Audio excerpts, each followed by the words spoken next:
You ask Tiger to solve. This deals with linear equations with one unknown. The final result is x equals 4. Let's solve it step by step. Simplify the expression. Group like terms. Expand the parentheses. Simplify the arithmetic. Combine like terms. Group all constants on the right side of the equation. Add 24 to both sides. Simplify the arithmetic.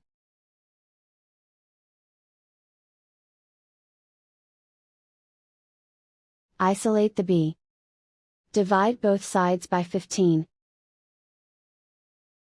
Simplify the fraction. Find the greatest common factor of the numerator and denominator.